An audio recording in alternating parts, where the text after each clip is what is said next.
ছাত্র জনতার বৈষম্য বিরোধী আন্দোলনের হতাহতের ঘটনায় সারা দেশে এখন পর্যন্ত প্রায় ২,৩৫০টি মামলা হয়েছে। এইসব মামলা দায়েরের ৪ মাস পার হলেও এখন পর্যন্ত কোনোটিরই তদন্ত শেষ করতে পারেনি তদন্ত কর্মকর্তারা। শুধু এই মামলাগুলোই নয়, দীর্ঘ সময় ধরে কয়েক হাজার মামলার তদন্ত ঝুলে থাকলেও তা নিষ্পত্তি করা যাচ্ছে না। এতে তদন্ত কর্মকর্তাদের ওপর চাপ বাড়ছে।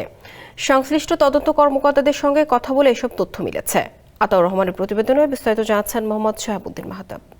গত নভেম্বর মাসেই বিশেষায়িত দুটি তদন্ত সংস্থা, পুলিশের অপরাধ তদন্ত বিভাগ ও পুলিশ ব্যুরো অব ইনভেস্টিগেশনে অন্তত ২৮,০০০ মামলা তদন্তাধীন রয়েছে। পুলিশ কর্মকর্তারা জানিয়েছেন,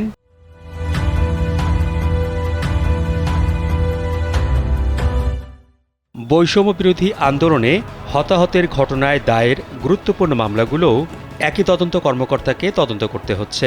পুলিশ সদর দপ্তরের এক কর্মকর্তা কালবেলাকে জানিয়েছেন, অকারণে যাতে মামলার তদন্ত থেমে না থাকে সে বিষয়ে তদন্ত কর্মকর্তাদের প্রতি নির্দেশনা রয়েছে।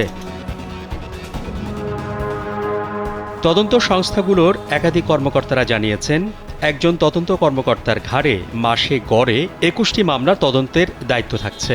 তারা আরও জানান, ৫ আগস্টের পর প্রতিটি থানাসহ পুলিশের সব ইউনিটে বড় পরিবর্তন আসে। তদন্ত কর্মকর্তাদের বদলিজনিত কারণে প্রায় সব মামলাতেই নতুন তদন্ত কর্মকর্তা এসেছেন।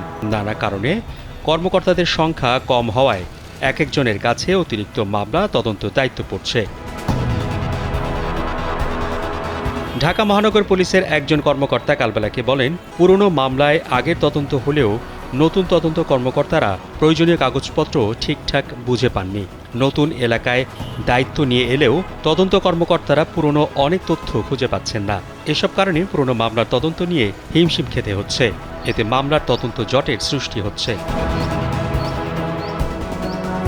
পিবিআই প্রধান অতিরিক্ত আইজিপি মোহাম্মদ মোস্তফা কামাল কালবেলাকে বলেন, পিবিআইতে তদন্ত কর্মকর্তার ঘাটতি রয়েছে।